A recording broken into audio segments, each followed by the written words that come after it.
ইসলামাবাদে অনুষ্ঠিত বহুপাক্ষিক আলোচনা শেষে কঠোর বার্তা দিলেন ইরানের পার্লামেন্ট স্পিকার বাঘের গালিবাফ। তিনি জানিয়েছেন, আলোচনার টেবিলে ইরানি প্রতিনিধিদের আস্থা অর্জনে পুরোপুরি ব্যর্থ হয়েছে যুক্তরাষ্ট্র। সামাজিক যোগাযোগ মাধ্যমে দেওয়া এক বার্তায় তিনি পাকিস্তানের আতিথেয়তার প্রশংসা করলেও ওয়াশিংটনের সদিচ্ছা নিয়ে প্রশ্ন তুলেছেন। ইসলামাবাদে রুদ্ধদ্বার বৈঠকের পর পর্দার আড়াল থেকে বেরিয়ে এলো তেহরানের কঠোর মনোভাব। আলোচনার টেবিলে ওয়াশিংটনের উপর আস্থা রাখতে পারেনি ইরান। রোববার সামাজিক যোগাযোগ মাধ্যম এক্সে দেওয়া এক বিবৃতিতে বিষয়টি স্পষ্ট করেছেন দেশটির পার্লামেন্ট স্পিকার মোহাম্মদ বাঘের গালিবাফ। গালিবাফ জানান, আলোচনার শুরুর আগেই তেহরান তাদের অবস্থান পরিষ্কার করেছিল।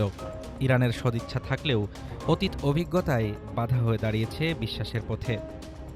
বিশেষ করে গাজায় ইসরায়েলি হামলা এবং গত বছর ইরানে মার্কিন ইসরায়েলি হামলার প্রসঙ্গ টেনে তিনি বলেন, প্রতিপক্ষের উপর আস্থা রাখার মতো কোনো পরিবেশ যুক্তরাষ্ট্র তৈরি করতে পারেনি। মোহাম্মদ বাঘের গালিবাফ আরও জানান, আমাদের প্রয়োজনীয় সদিচ্ছা ছিল, কিন্তু অতীতের তিক্ত অভিজ্ঞতার কারণে প্রতিপক্ষের উপর আমাদের কোনো আস্থা ছিল না। শেষ পর্যন্ত তারা আমাদের প্রতিনিধিদের বিশ্বাস অর্জন করতে ব্যর্থ হয়েছে।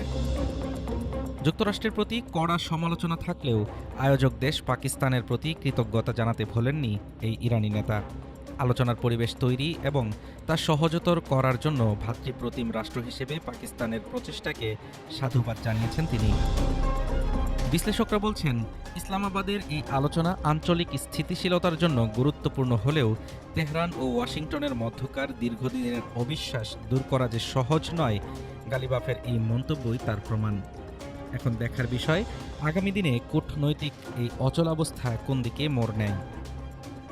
হাফিজুর রহমান তুষার, ঢাকা টুডে।